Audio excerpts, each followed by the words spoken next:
Assalamualaikum warahmatullahi wabarakatuh. Perkenalkan, nama saya Aira Zaratul Syifa dari kelas 11 di Cafe 2. Alhamdulillahirrabbilalamin. Segala puji bagi Allah Subhanahu wa Ta'ala yang telah memberikan kita berbagai macam kenikmatan yang tak terhingga jumlahnya, dan tak lupa juga salawat serta salam tetap tercurahkan kepada junjungan kita Nabi besar Muhammad SAW. Dan tak lupa juga yang terhormat kepada guru pembimbing pendidikan agama Islam, yaitu Bu Husnul Khatimah. Bapak, Ibu, dan teman-teman sekalian, pada kesempatan kali ini izinkan saya untuk menyampaikan dakwah tentang bahaya narkoba dan pentingnya untuk menjaga diri. Semoga apa yang saya sampaikan dapat menjadi pengingat bagi kita semua dan agar selalu menjauhi hal-hal yang dapat merusak diri dan juga iman kita. Hadirin yang dirahmati Allah, kita semua tahu bahwasannya narkoba adalah masalah besar yang sering dihadapi oleh bangsa kita. Banyak generasi muda yang terjerat narkoba. Mereka bahkan kehilangan keluarga, masa depan, dan juga nyawa mereka. Narkoba sendiri adalah singkatan dari narkotika, psikotropika, dan zat adiktif lainnya. Barang ini membuat kita senang sesaat, tapi setelah itu membuat ketergantungan yang dapat merusak otak, organ tubuh, bahkan membuat seorang kehilangan akal dan juga keimanan mereka. Allah pernah berfirman pada surat Al-Baqarah ayat 195 yang berisi, "Dan janganlah kamu menjatuhkan dirimu sendiri ke dalam kebinasaan." Ayat ini menegaskan bahwa kita dilarang melakukan perbuatan yang menjatuhkan diri kita sendiri ke dalam kebinasaan. Mengkonsumsi narkoba jelas ada dan termasuk dalam larangan ayat ini. Karena narkoba bukan hanya merusak organ tubuh, tapi juga merusak masa depan dan merugikan orang lain.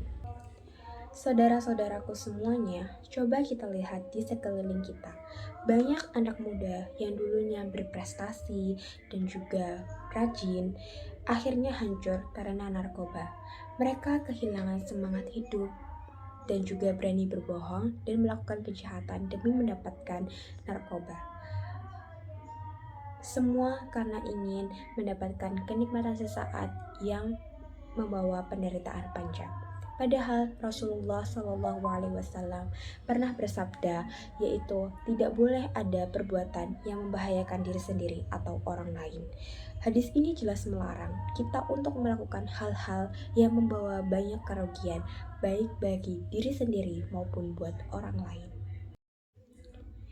Semuanya, kebahagiaan sejati tidak datang pada narkoba, tapi datang dari iman, ilmu, dan amal yang soleh. Mari kita isi waktu dengan hal-hal yang bermanfaat seperti belajar dengan sungguh-sungguh, membantu orang tua, memperbanyak ibadah, dan berbuat baik kepada sesama.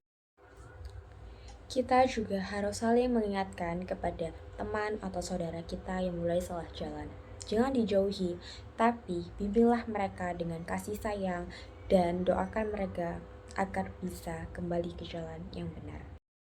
Hadirin yang berbahagia, sebagai generasi muda Islam, kita harus menjadi generasi yang kuat, cerdas, dan berakhlak mulia. Jangan mudah tergoda oleh ajakan teman yang menyesatkan. Jika ada yang mengajak mencoba narkoba, katakan dengan tegas, "Tidak, saya ingin masa depan yang bersih dan diridhoi oleh Allah." Hadirin yang dimuliakan oleh Allah Subhanahu wa Ta'ala, marilah kita berjanji dalam hati untuk menjauhi narkoba dan menjaga diri kita dari pergaulan yang buruk. Ingatlah, menjaga diri dari hal yang haram adalah bukti cinta kita kepada Allah, kepada diri sendiri, dan juga kepada keluarga. Semoga Allah Subhanahu wa Ta'ala melindungi kita dari perbuatan maksiat dan memberikan kekuatan untuk istiqomah di jalan yang benar. Akhir kata, marilah kita jadikan diri kita contoh bagi orang lain bahwa tanpa narkoba hidup akan lebih berarti, lebih sehat, dan lebih diridhoi oleh Allah Subhanahu wa Ta'ala. Terima kasih. Wassalamualaikum warahmatullahi wabarakatuh.